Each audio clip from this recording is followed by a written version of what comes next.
네. 부활의 기쁨을 함께 나누는 시간 보내고 있는데요. 네네. 생명 나눔을 위해서 아주 귀중한 역할을 하고 계시는 서울 성모병원 장기이식센터에서 17년 동안 무려 17년 동안 근무하고 계신 네. 김영숙 마리아 간호사 선생님 모셨습니다. 네, 선생님 어서 오세요. 안녕하세요. 안녕하세요. 예, 안녕하세요. 선생님 오셨으니까 저희 또 사랑하는 또 우리 시청자 여러분께 인사 또 부탁드리겠습니다. 아, 예. 네. 안녕하세요. 저는 서울 성모병원에서 장기이식센터에서 코디네이터 역할을 하고 있는 김영숙 마리아입니다. 그 장기이식센터에서 근무하시는 네. 그리고 방금 이렇게 소개를 잘해주셨는데 이게 어떤 설명인지 좀 궁금해요. 장기이식 저희가 코디네이터 보통 이러면 코디네이터 네. 뭐 이렇게 하면 어떤 역할을 하시는지. 네, 코디하면 저는 이렇게 옷밖에 모르거든요. 저도 그랬어요. 그렇죠. 지금은요. 네, 예. 그래서 되게 궁금하실 것 같아서 네. 친절하게 좀 소개 좀 네. 부탁드리겠습니다. 병원마다 사실 이제 코디네이터에 대한 그 인식은 여러 가지가 있을 수 있는데요. 크게 이제 한국에서는 두 가지 역할을 한다고 보시면 됩니다. 뇌사자분이 생겼을 때 장기 기증을 할 수 있도록 기증 과정과 가족들에 대해서 이제 그 동의를 받고 관리할 수 있는 장기 네. 구득에 관련된 코디네이터가 있고 또 일반적으로 그 뇌사자만 있는 게 아니기 때문에 생체 기증을 하는 과정에서 수혜자분과 또 생체로 기증하시는 가족들에게 설명하고 또 상담도 하고 기증 네. 전반에 걸쳐서 검사를 조율하면서 또 교육하는 일들을 하는 생체 기증 업무를 같이 하는 코디네이터가 사실은 이제 한국의 일반적인 장기이식 코디네이터입니다.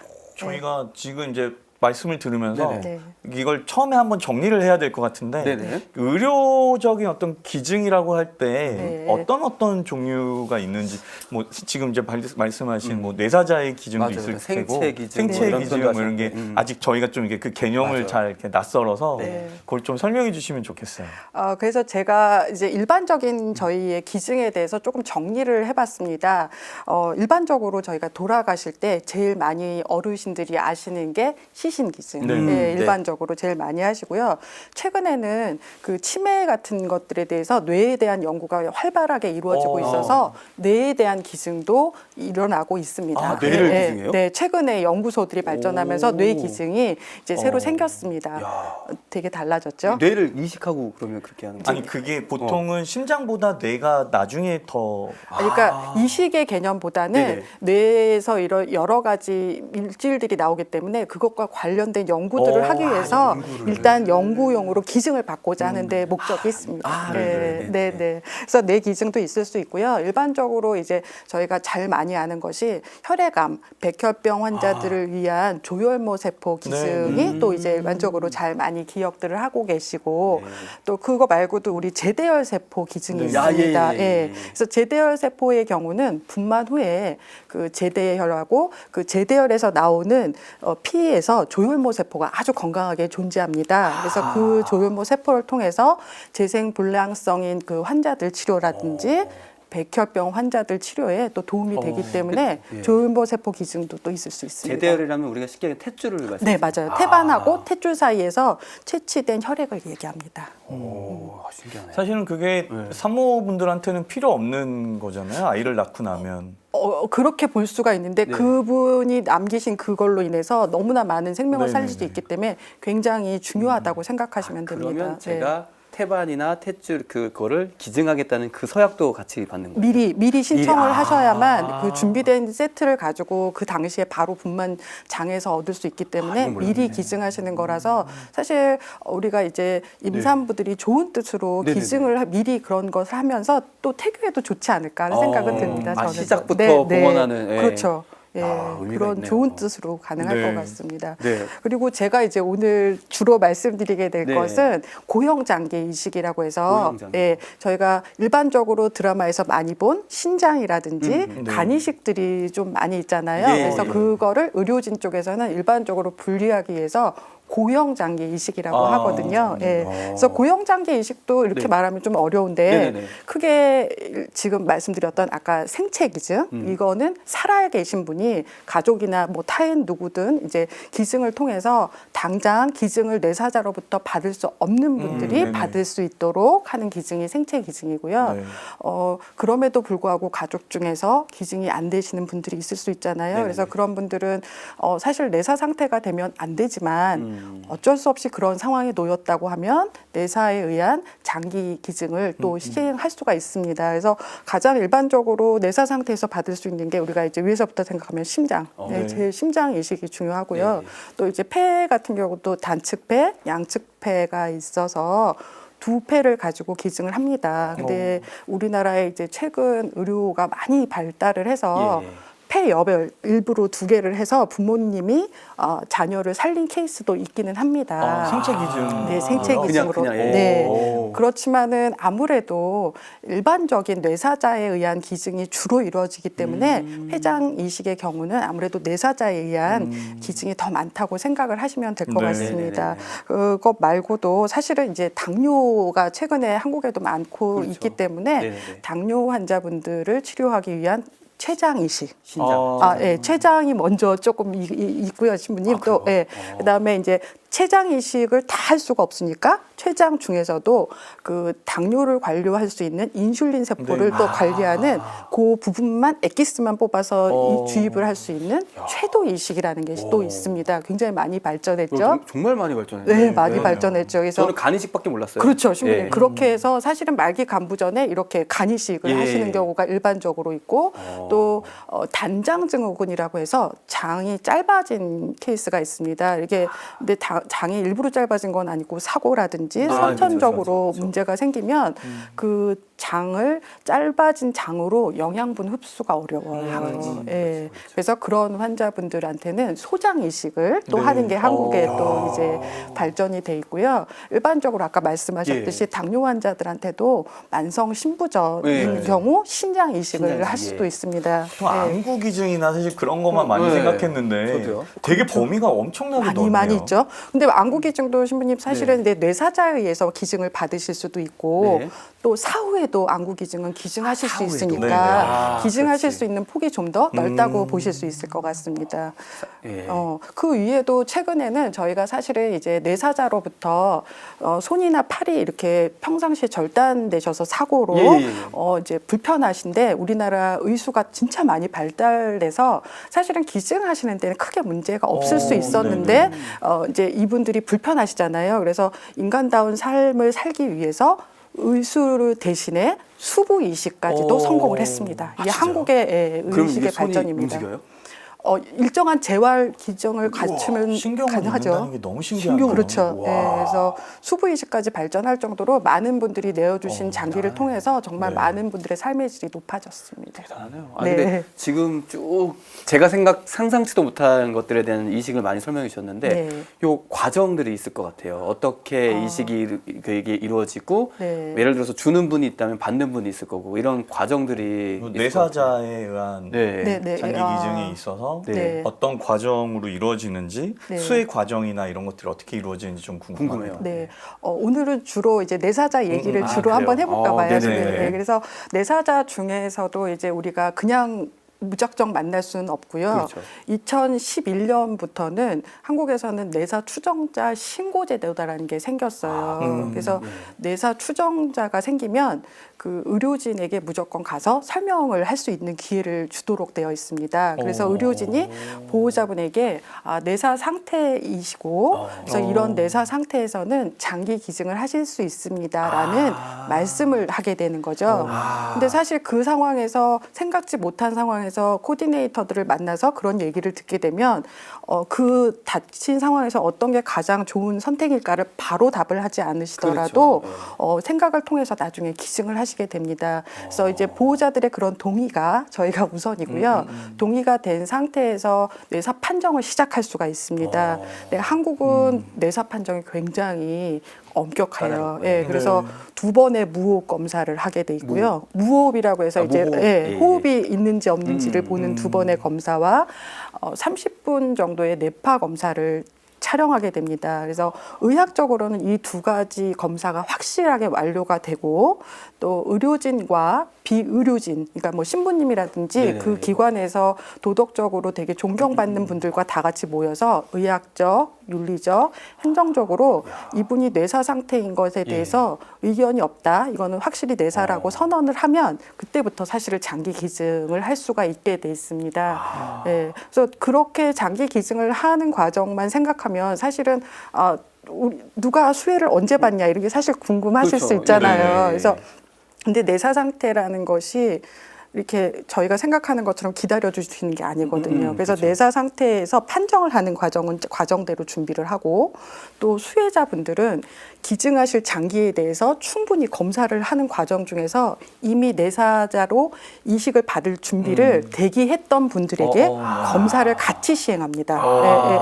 그래서 이 검사하는 시간들이 사실은 이렇게 드라마에서처럼 금방 보고 끝나는 건 아니고요. 예. 충분한 시간들이 필요하고 또 수혜자 입장에서는 이식을 받고 성공을 하시는데 그렇죠. 목적이 있기 예. 때문에 수혜자 상태에 대해서 또 검사하는 시간이 필요해서 보통 저희가 빠르게 해도 뭐 12시간 내지는 36시간 해서 1.5일 정도가 걸린다고 생각하시면 돼요. 그래서 그런 절차를 거쳐서 수혜를 하도록 상식 했습니다. 이거는 뭐 번의 질문이 될 수 네, 있겠지만 네.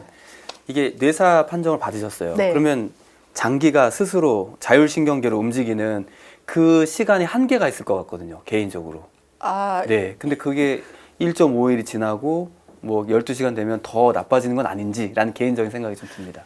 이게 되게 중요하신 시간인데요. 네네. 뇌사 그 장기 기증의 선택을 조금 더 일찍 여유롭게 판단을 하셔서 기증 동의를 하신다면 장기 상태가 잘 유지를 하고 있어서 예. 더 많은 기증을 하실 수는 있는데 이제 사실은 우리가 말이 그렇지 뇌사라는 건 그 가족에겐 굉장히 큰 그럼요. 상처잖아요. 그럼요. 그래서 떠나보내는 네. 과정이 그렇죠, 쉽지 힘드네요. 않죠. 맞아요. 네. 그래서 어떤 죽음도 이렇게 그 옅은 게 없어요, 그럼요. 사실은. 예, 그래서 맞죠. 그런 가족들에게는 갑자기 결정을 하신다는 게 쉽지가 않아서 결국은 급박하게 돌아가야 될 때도 있습니다. 그러면 사실은 저희 입장에서는 가족의 마음도 어루만지면서 그 기증이 다 될 수 있도록 노력을 하지만 사실은 수혜자 상태에 맞는 기증이 중요하기 때문에 그때 당시에 기증된 장기를 봐가면서 기증할 수밖에 없죠. 네. 이 가족의 입장에서는 이제 뇌사 판정을 이제 거의 마지막까지 어떻게든 놓고 싶지 않은 거죠. 놓고 싶지가 않은 네. 거죠. 그래서 어떻게든 끝까지 하다가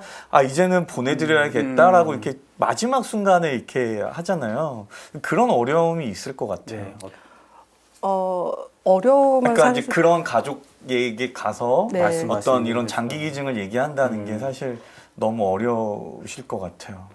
사실 되게 어렵죠. 왜냐하면 그 가족의 마음을 100% 사실 저희가 대변할 수는 없습니다. 그렇죠. 그러나 처음 만난 가족들에게 이런 장기 절차를 설명한다는 것은 사실 저는 매일 하는 일이기 때문에 어떻게 보면 루틴대로 움직이는 일이긴 하지만 네네네네. 가족 입장에서 보면 당황스러운 상황들이고 그렇죠. 내가 준비가 안 된 상태에서 이별을 해야 되는 거기 때문에 무엇보다도 장기 기증을 정말 저는 이제 활성화라는 표현보다는 장기 기증이 잘 이루어질 수 있도록 하기 위해서는 가족들 간의 이별 예식이 충분히 되도록 하는 것이 중요하다고 생각합니다. 그래서 사실은 이제 그 표현이 적당하지는 않은데 저희가 say goodbye라고 하는 게 있잖아요. 그 say goodbye를 정말 잘한 가족이 나중에 이별을 하고 나서도 기증에 대해서 만족도가 더 높을 수 있어서 그 부분에 더욱더 신경을 써야 되는 게 맞습니다. 네. 그렇죠. 네. 근데 또 보면은 요즘에 또 인터넷도 발달돼 있고 네. 유튜브도 너무 많아서 네. 저는 예전에 이런 경험도 있어요. 제가 프랑스에 있을 때 맹장 수술을 했는데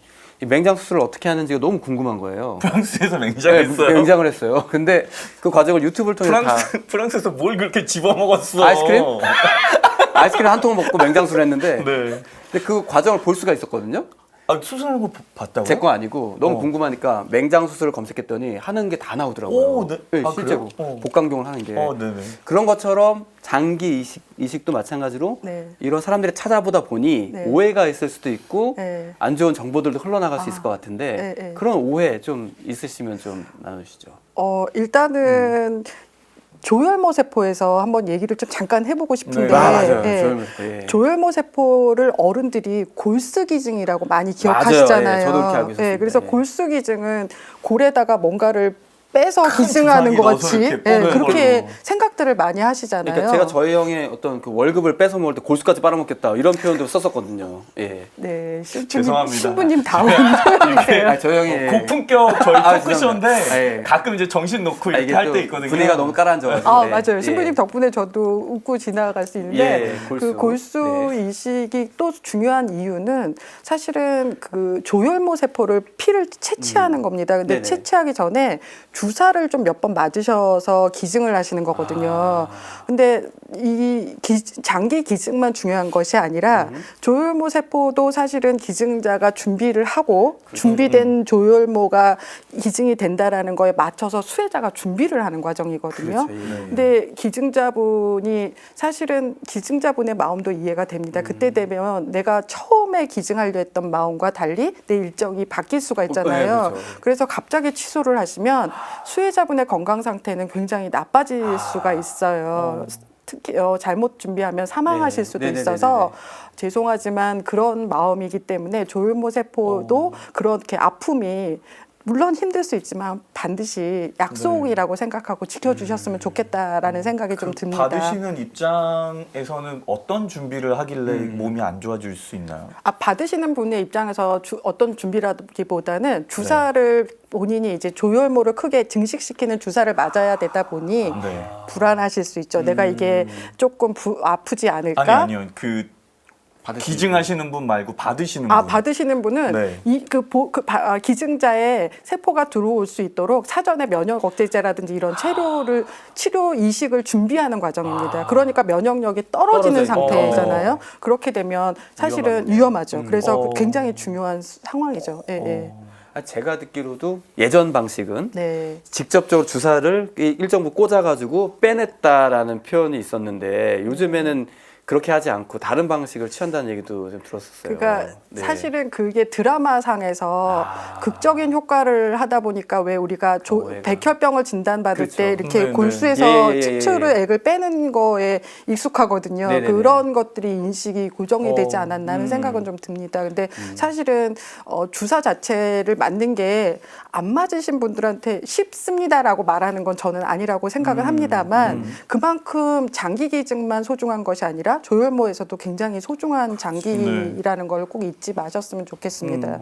뭐 그거 말고도 사실은 저희가 이제 또 오해 중에 하나가 네. 가족분들이 이런 얘기들을 하세요. 그러니까 기증하시는 장기를 내가 딱 지정을 했는데 나중에 수술실에서 본인들 모르게 장기나 조직 같은 거를 이렇게 적출하는 거 아니냐 이렇게 말씀하시는 예. 가족들도 사실 있으시거든요.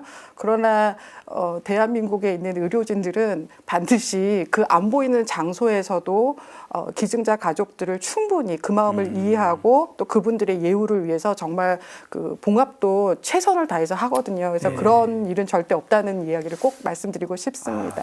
오해가 좀 많이 풀리는 것 같긴 네. 합니다. 댓글 좀 보면은 네. 현영한 마무로님께서는 전 아버지께서 선종하신 지 얼마 안 되어서 장기 기증에 대한 말씀이 확 와닿네요. 생명을 살리는데 제가 죽어서도 할 수 있는 일이 있다니 감사한 거네요. 장기 기증이 가능하려면 지금부터라도 장기 기증을 위해서 건강 관리 잘해야겠어요. 라고 이렇게 남겨주셨고요. 오히려 송은경님께서는 제대열 기증하고 싶었었는데 제가 원하는 대로 진행이 잘 되지 않아서 못했었다. 그런 경우도 있겠네요. 네.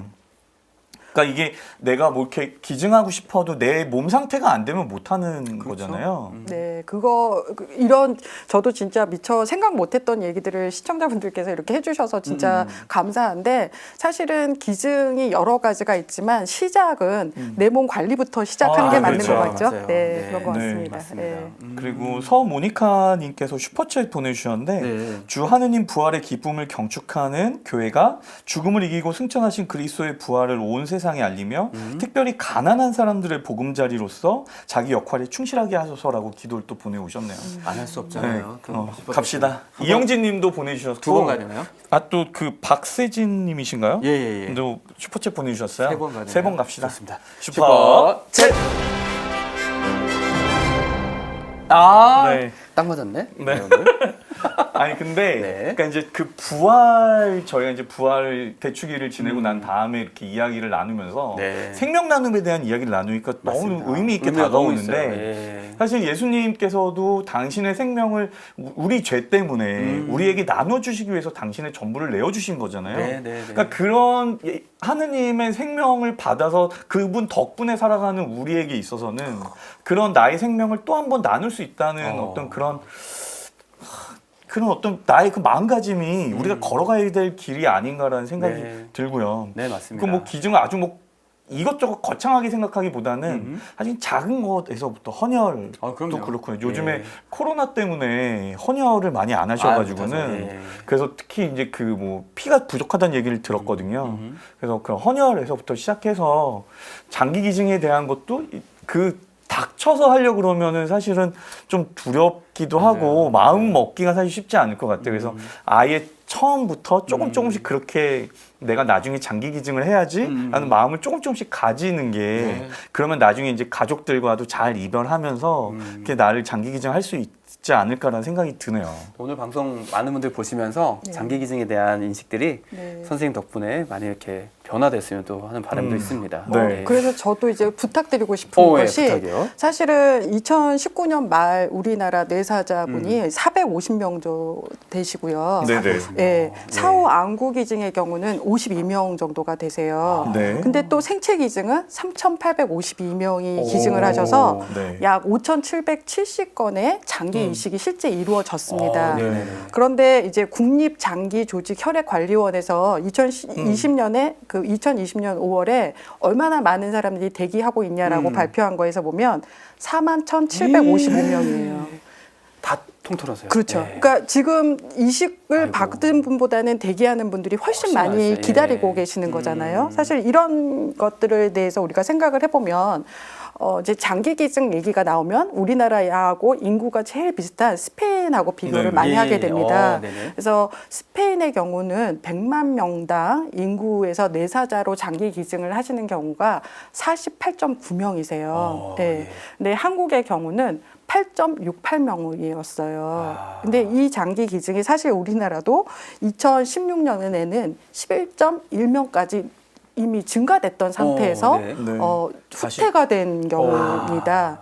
그렇다고 우리나라의 장기 기증 자체가 줄지는 않았어요. 그러니까 이식 자체가 줄지는 않은 상태거든요. 네. 그렇다고 하면 상대적으로 어디서 기증이 됐을까요? 생체 기증이시거든요. 가족.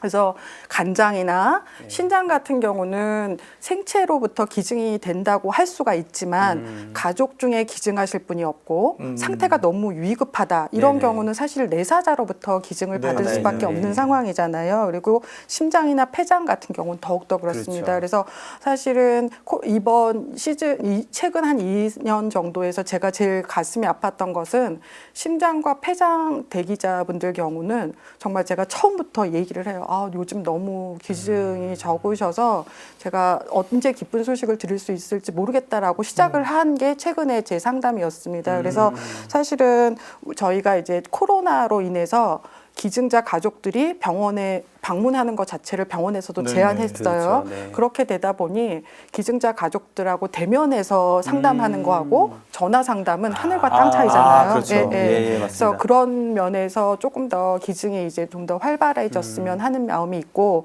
또 연명의료 제도가 사실은 생기면서 굉장히 좋은 제도인데 기증자 가족들 중에서 그 연명의료 정도를 결정을 하고 나면 기증을 하지 못한다고 생각하시는 경우도 있거든요. 네. 예. 그래서 그런 경우 사실은 저희 생각에는 조금 더 넓게 생각을 하시면 좋을 것 같습니다. 왜냐하면 저희 병원의 케이스 중에 심장 이식 대기자로 등록을 하셨어요. 그래서 그 가족이 기다리셨는데 사실은 결국은 대기자로 기다리다가 뇌사 상태가 되셨어요. 네, 그래서 그분들은 연명의료에서 자기는 연명치료 안 받겠다고 이미 서약서를 다 쓰신 상황이었는데 막상 뇌사가 되시니까 저는 사실은 그 상담했던 코디네이터로서는 너무 가슴이 아팠죠. 그런 말씀을 못 드리고 이런 상황이 된 게. 그런데 가족들이 정말 큰 결정을 하셔서 장기를 기증하고 가셨습니다. 예. 그런 일들이 실제 있을 수 있으니까 그럴 경우에 가족들의 그런 마음들을 조금 더 넓게 열린 마음으로 봐주셨으면 하는 마음이 있습니다. 아직까지는 우리가 장기 기증이나 이런 부분들에 있어서 모르는 것도 되게 많고 맞아요. 또 오해하고 있는 것도 많고 맞아요. 또 조금은 그렇게 좀 문을 아직 좀 못 연 부분도 분명히 있는 것 같아요. 맞습니다. 네. 근데 뭐 오늘 사실 카톨릭 픽하면서도 하느님의 자비에 대한 이야기를 했지만 하느님의 자비는 당신의 전부를 아낌없이 내어주셨던 것이고 우리도 그렇게 나눌 수 있고 네. 그리고 나만 나누는 것이 아니고 내가 나누고 너가 나누고 함께 그렇게 서로가 서로의 부족한 부분들을 채울 수 있으면 좋겠다는 생각이 드는데요. 네. 이런 장기 기증이 나이가 들면 할 수 없다라고도 우리가 생각을 하잖아요. 그러니까 이제 언제까지가 이렇게 장기 기증이나 이게 가능할까요? 사실 우리나라에서 내사자의 그 장기 기증한 나이를 보면 최연소는 2살이고요. 예, 최고령의 경우는 86세입니다. 예. 네네. 그래서 사실은 이게 이제 고령화 시대로 바뀌어가기 때문에 2019년에 그 장기 기증하신 분들의 평균 나이가 47.0세였는데요. 21년도에는 49.1세로 변경이 됐습니다. 올라왔네요. 예, 그러니까 고령화에 맞춰서 사실 기증자 나이도 변경이 되죠.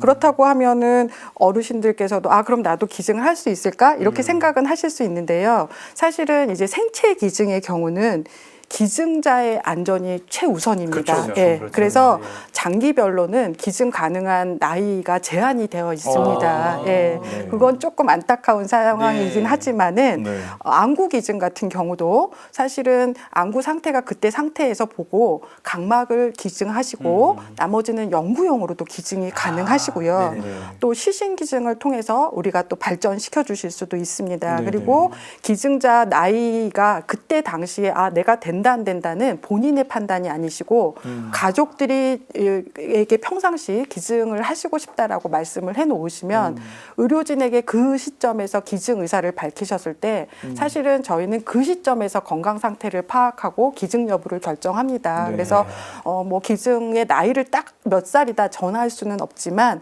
그런 마음 가족들에게 나는 기증을 하겠다라고 표현하는 것이 기증의 선택의 첫 번이라고 생각합니다. 네, 그 예전에 김수환 추기경님도 그러셨고 네. 정진석 추기경님도 이제 안구 맞아요. 기증을 하셨잖아요. 네. 되게 고령이셨는데, 네.